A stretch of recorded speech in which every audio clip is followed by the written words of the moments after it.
What is up, guys? NYKF31 here, bringing you a game of Madden Ultimate Team.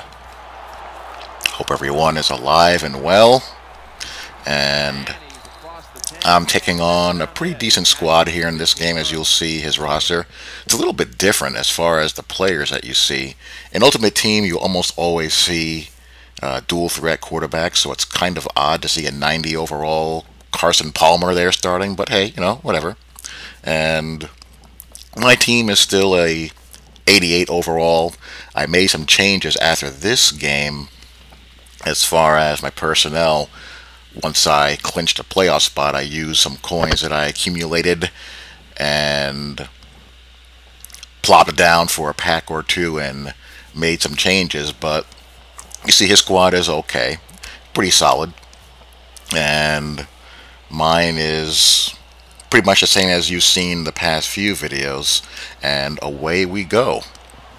So the thing about Ultimate Team, since the quarters are shorter than your normal online ranked game, there's really a lot of pressure on you to not fall behind, because then it becomes like an arena football game where you're just trying to hold serve, and my good buddy Mr. Ivory gets blown up. Wow. But it's really important to get out to a lead fast. You don't want to fall behind.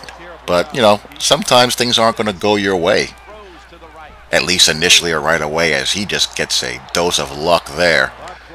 There's a classic example, Sometimes guys just get breaks. Sometimes you don't play well. Sometimes the guy has got a good head on his shoulders and knows what he's doing. Sometimes you're outgunned. But I am down 7-0 pretty fast. So I got to respond. I got to get at least 3.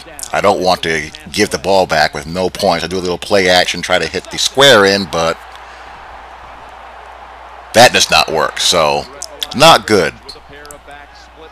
Not good at all. And here he gets a little user catch, and I am down 14-0. So this is not how you want to start off a game, any game, let alone Ultimate Team with short quarters. And when you do find yourself in this type of situation, it's very important to just keep your head and not panic. I feel one of my strengths, everyone who plays this game has strengths and weaknesses. The best player on the leaderboard has a weakness. Everyone has a strength, everyone has a weakness. I would say my biggest strength is that I'm very good at putting together a scheme and putting guys on the field that fit what I want to do and never deviating from it. Most of my games are carbon copies of each other because I rarely deviate from what I do, and I tend to keep my mistakes at a minimum. I very rarely make panic defensive play calls. What I mean by panic defensive play calls is when you get into a situation where you're finding something difficult to stop, so you just say, screw it, I'm just going to call under smoke and press everybody. That you don't want to do. You want to stick with what you have had success with over the long haul as much as possible. Sometimes you got to take risks, yes, but,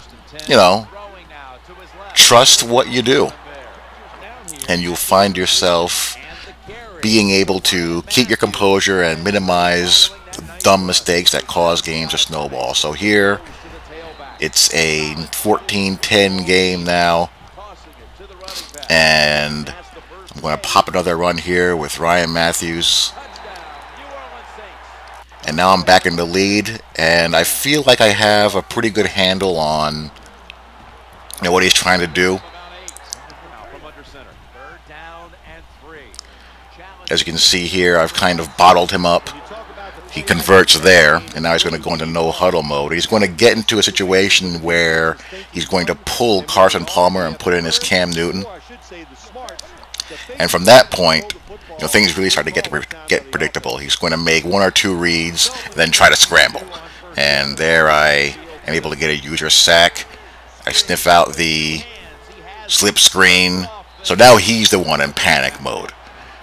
And when you get someone in that type of mode where they're running predictable stuff, the game can snowball back in your favor in a hurry. turns the ball over on down. So now all I really need to do is tap, tack a touchdown here, and I'm in good shape. And I have no idea how that turned into a TD, but I'll take it. So now up 24-14. I'm not really concerned about the slip screen game here, so I'll go back to controlling a middle linebacker. I don't consider myself a great user defender. Again, that's not my strength. My strength is more on the tactical side, I guess. I'm okay. I would say that I'm a little bit above average at best, but in this type of situation, I feel that I can afford to roam the middle of the field and trust my guys because, again, I don't really fear the slip screen game or the underneath game. He has to throw the ball downfield, and I have my guys in position there to make plays. So one more score will pretty much put this game out of reach. I'd prefer a TD, but I'll take 3 and just try to make him go the long field if I can't get a touchdown. Really like this Packers playbook. Little backside skinny post there. Nothing was open on the trip side. And I try to get a little cute here and run a QB draw, but that doesn't work. So I'll just take my 3. So now he's up against it, going to a cover 2. Same with everyone dropped back. Widen the safeties, and his little user catch does not work. Run a little zone blitz.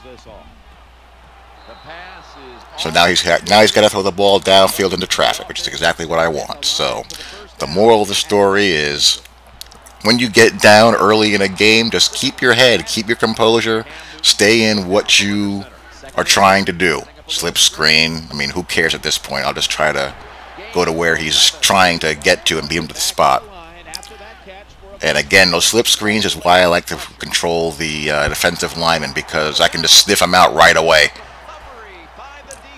and cut him off. And there, Cam Newton tries to scramble, fumble, and I get it back. So from down 14-0, I score, what was it, 27 unanswered points. And I'm able to get the W. So hope you guys enjoyed. Hope some of the play call diagrams that I showed help you out as far as what I call and when. And I hope this helps you out when you find yourself in a game where you're down early, because it's going to happen and you got to be able to respond. So talk to you all later. Peace.